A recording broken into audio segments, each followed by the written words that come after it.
Assalamualaikum warahmatullahi wabarakatuh.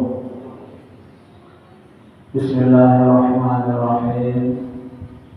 Innal hamdalillah nahmaduhu wa nasta'inuhu wa nastaghfiruh wa na'udzu billahi min shururi anfusina wa min sayyiati a'malina. May yahdihillahu fala mudilla lahu wa may yudlil fala hadiya lahu. أشهد أن لا إله إلا الله وحده لا شريك له وأشهد أن محمدا عبده ورسوله لا نبي بعده. اللهم صل وسلم وبارك على سيدنا محمد وعلى آله وأصحابه أجمعين. سبحانك لا علم لنا إلا ما علمتنا إنك أنت العليم الحكيم. وتب علينا إنك أنت التواب الرحيم. ولا حول ولا قوة إلا بالله العلي العظيم. رب اشرح لي صدري ويسر لي أمري واحلل عقدة من لساني يفقهوا قولي. أما بعد. Hadirin jemaah salat maghrib Masjid Besar Taqwa yang dimuliakan Allah. Pertama-tama terlebih marilah bersama-sama memanjatkan puji dan syukur kita kepada Allah Subhanahu wa taala. Karena dengan limpahan rahmat, karunia, taufik dan hidayah jalan sehingga kita kembali pada malam hari ini kita dapat melanjutkan kajian kita tentang ilmu fikih kitab Sabilul Muhtadin yang masih membicarakan tentang bab mandi wajib. Salawat serta salam semoga terlimpahkan juga kepada junjungan kita Nabi Muhammad SAW, para keluarga beliau, sahabat, sahabat beliau, bahkan pengikut beliau ila yaumil qiyamah. Dan marilah kita sama-sama memperbaharui niat kita dengan ayat nawaitu an a'takifa fi hadzal masjid sunnatan lillahi ta'ala. Sengaja saya beriktikaf di dalam masjid ini sunat atasku karena Allah Ta'ala. Hadirin jemaah salat maghrib Masjid Besar Taqwa yang dimuliakan Allah. Baik, kita akan lanjutkan kajian kita. Qala al-mu'allif rahimahullahu ta'ala wa nafa'ana bihi wa bi'ulumihi fid dharain amin.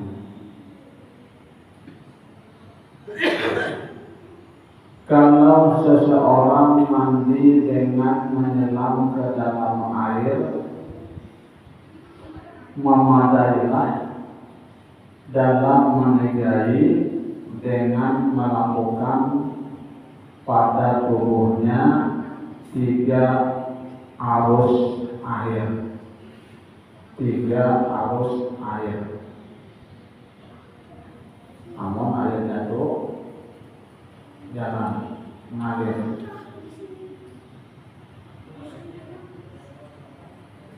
Jadi alih-alih ya, alih-alih awak kita, posisi kita, nah itu sama dengan manegari. Memadailah dalam manegari tadi. Namun airnya itu mengalir, ada arusnya. Dan kalau air tenang dianggap cukup manegari dengan mengangkatkan kepala dan memindahkan kakinya di dalam air 3 kali. Nah ini kalau airnya tenang. Jadi dengan mengangkat kepala dan memindahkan kakinya di dalam air 3 kali berpindah-pindah, itu cukup dianggap manegari.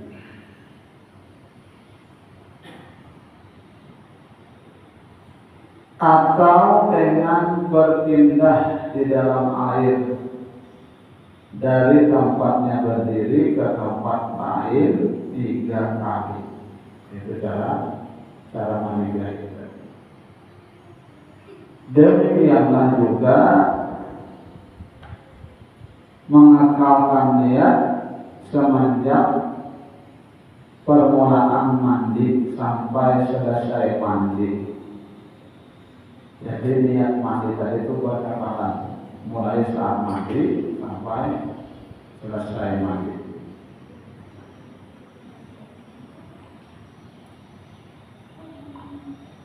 Dan sunat air yang disunatkan dalam mandi hendaknya jangan kurang dari 1 sok.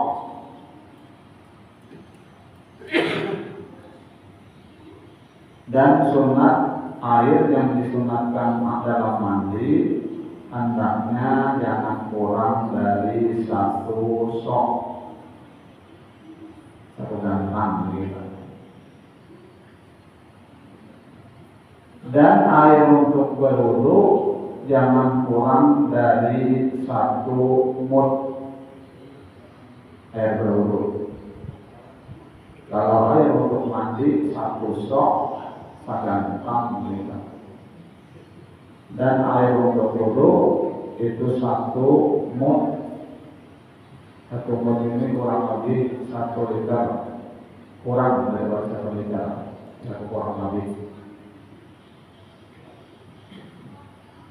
Kalau sok itu gantang berapa liter atau gantang? 3 liter. 3 liter. Itu 1 sok, ukuran untuk mandi. Air yang disunatkan untuk mandi. Tapi kalau pada kita sini ngarang kita banyak air, jadi lebih dia daripada 1 sok itu tadi. Bisa nambah dengan terus.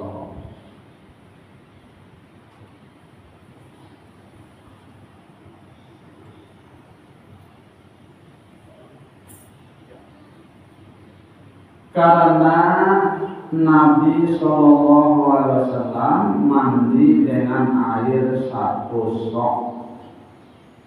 Nabi dia mandi dengan air 1 sok, dan berwudu dengan air 1 mud cukup.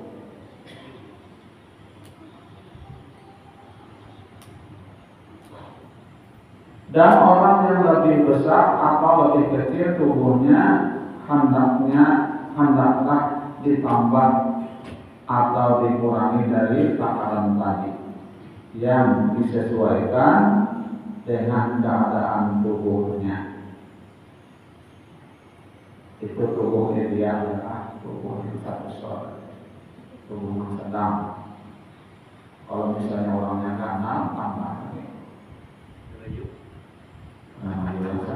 Kalau orangnya halus, kurang daripada 1 setengah. Halus dia orangnya.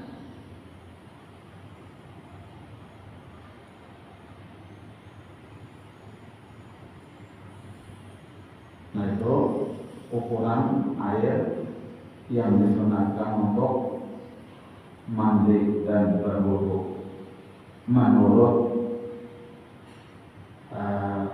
cara Nabi kita Muhammad Sallallahu Alaihi Wasallam, kebiasaan Nabi itu.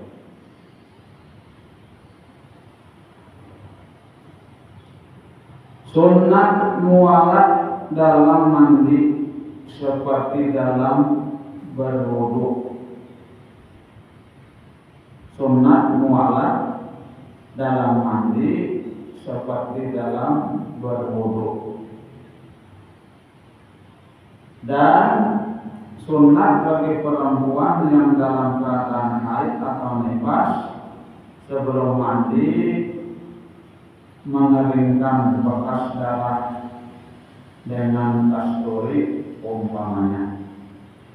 Dengan kasturi ya, dengan kasturi menghilangkan bekas darah dengan kasturi.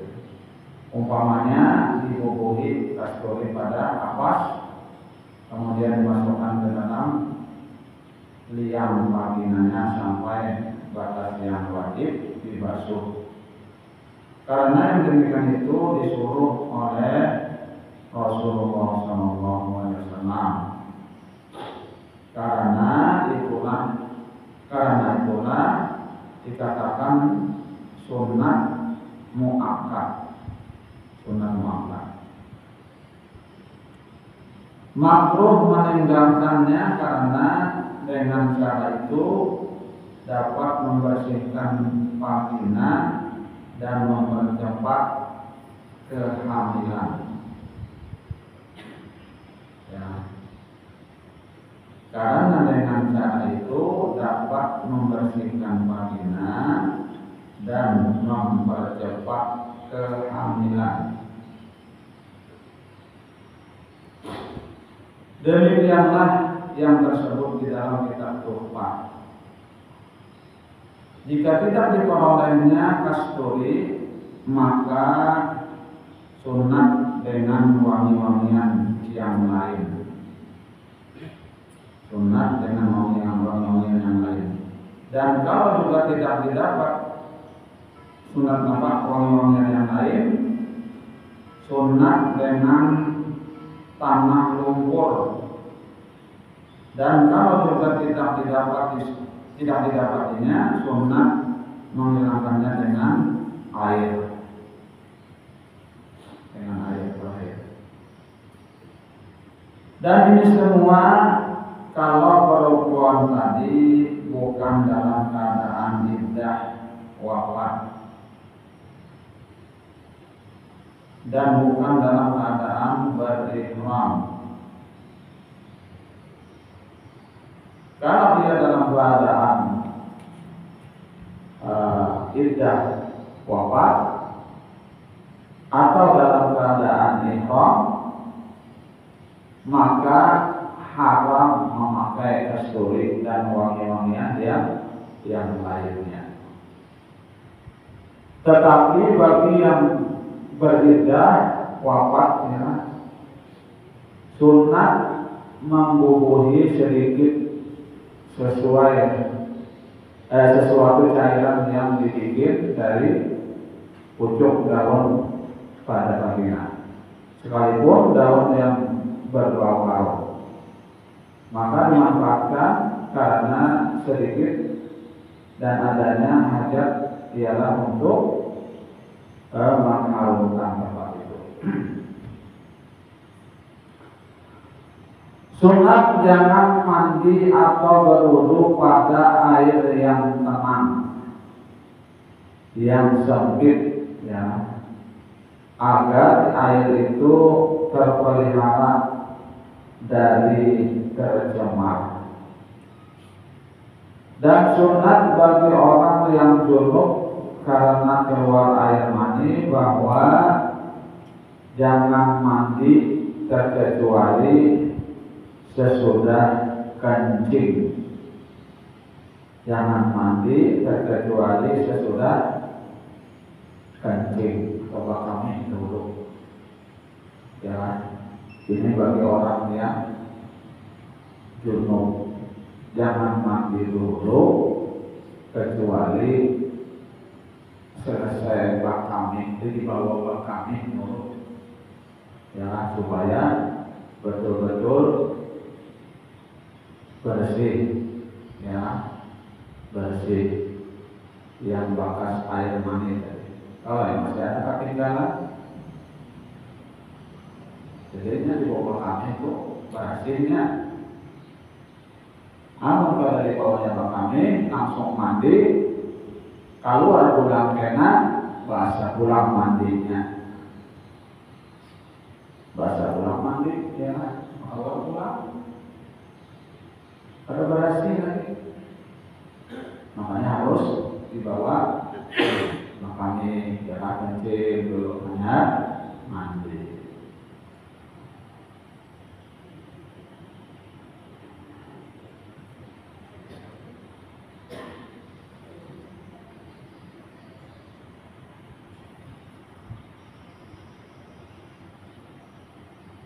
Sunat tadi jangan mandi atau berwudu pada air yang tenang yang sampai akhir.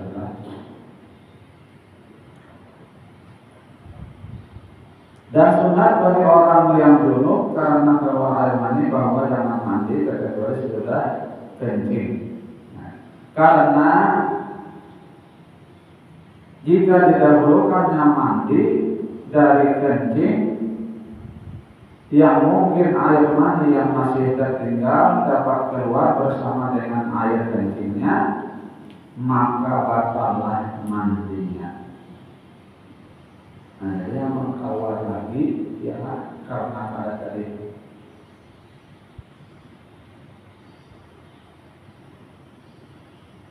karena ada di bawah kencing pada dulu, ya, lalu keluar lagi, maka mandinya batal. Batal ya, bahasa pulang mandi.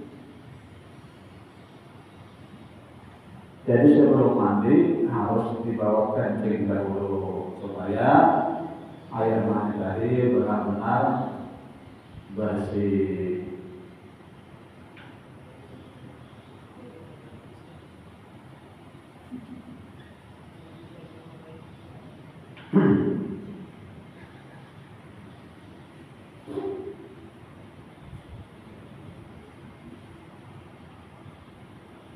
Sebagian orang yang hafal sudah berkata kepada orang yang mandi di tanah lapang yang tidak ada dinding.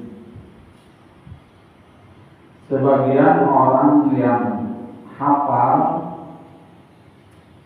sudah berkata kepada orang yang mandi di tanah lapang yang tidak ada dinding, maka hendaklah dia menggaris keliling tempat mandinya sebelum mengucapkan basmalah dan mandi di dalamnya. Ini namanya mandi misalnya di tanah lapang sebenarnya ada dinding, digaris, ya, digaris tempat mandinya itu sebelum mengucapkan basmalah dan mandi di dalamnya. Dan sunat jangan mandi pada pertengahan hari. Pertengahan hari. Sunat jangan mandi pada pertengahan hari. Dan pada waktu malam yang gelap. Sunat ya, jangan mandi di tengah hari. Pertengahan hari ya, ya pertengahan hari. Atau pada waktu gelap, malam gelap, menghadap misalnya.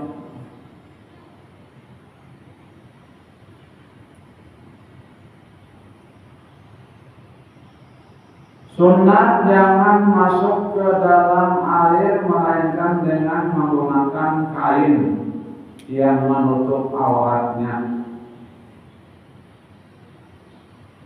Sunat jangan masuk ke dalam air melainkan dengan menggunakan kain yang menutup auratnya.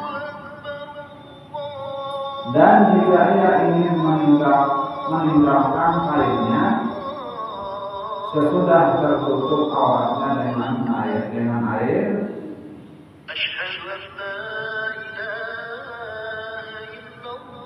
dan jika ia ingin meninggalkan kainnya sesudah tertutup auratnya dengan air.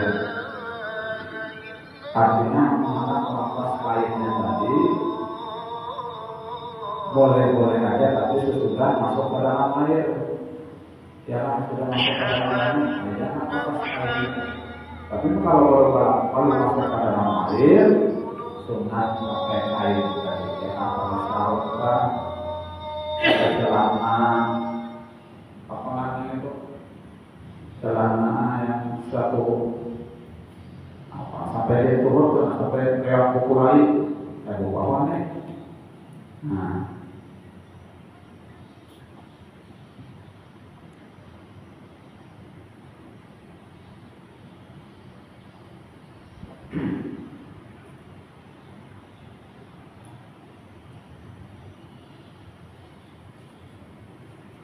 sunat bagi yang junub dan haid dan nifas tidak menghilangkan rambut, kuku atau darahnya sebelum mandi. Karena setiap bagian dari tubuhnya akan dikembalikan ke tubuhnya pada hari kiamat dalam keadaan berjanabat, ya, dan diikatkan dan dikatakan bahwa tiap-tiap helai rambutnya menuntut kepada pemiliknya agar dibersihkan dari janabah.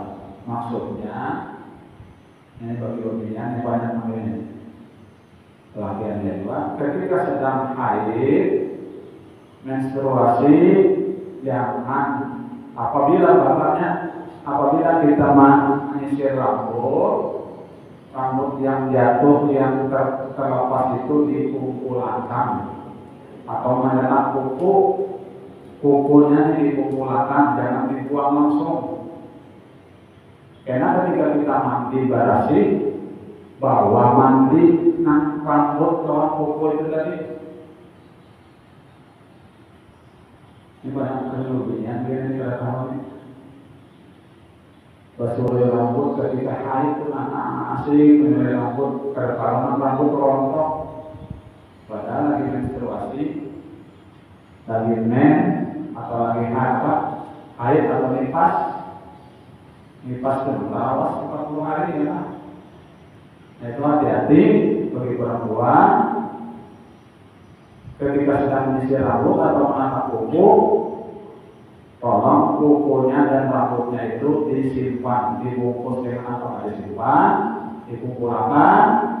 Kemudian nanti ketika mandi barasi, dibawa rambut dan kuku tadi jauhan dibarasi dua. Karena yang di hari kiamat ini menuntut setiap helai rambut yang jatuh menuntut untuk supaya dibersihkan. Amunnya berbersih, nah itulah menuntutnya kan supaya dibersihkan, ya, rambut dan kuku tadi, kan karena ini bagian daripada tubuh kita. Amunnya berbersih, nah itu bagusnya.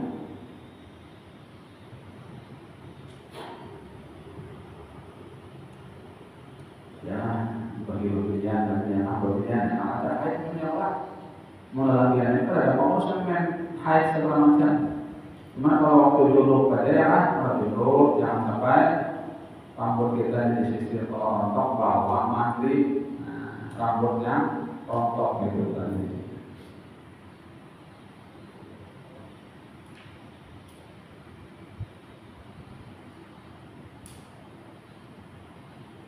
Dan sunat bagi orang yang junub yang ingin bersenggama makan, minum atau tidur bahwa membasuh vaginanya dan mengambil wudhu atau bertayamum. Ini sunat. Dan sunat bagi orang yang junub, ya kan? Dan yang ingin bersenggama sudah junub, ya, sudah junub, mana mau lagi atau nak makan lagi junub makan atau minum atau tidur, jangan kuring. Ini sunat sama sunat ya, bahwa membasuh vaginanya dan mengambil wudhu untuk atau tayamum, ya, jika tidak ditemukan air. Jadi misalnya orang lagi junub, anak makan, dulu ada dulu, ya kan? Nak minum, dulu, jangan ada junub atau makan. Jangan ada junub, minum, makan. Ini sunat ya, makan sunatkan. Tapi sunat itu cara Nabi yang kali itu memang bila sedang minum, hendak makan, bawa wudhu dulu, bawa minum, hendak minum, bawa wudhu dulu, hendak mau lagi pulang, bawa wudhu dulu.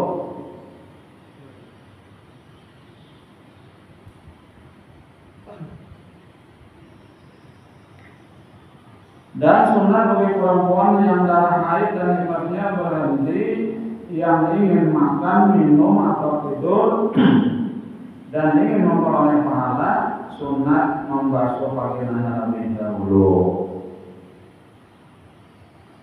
Dan dihubungkan dengan yang 4 perkara di atas, ialah yang ingin berzikir, maka sunat bagi yang junub yang ingin melakukan zikir bahwa ia membasuh pahatnya dulu dan mengambil wudhu atau tayamum.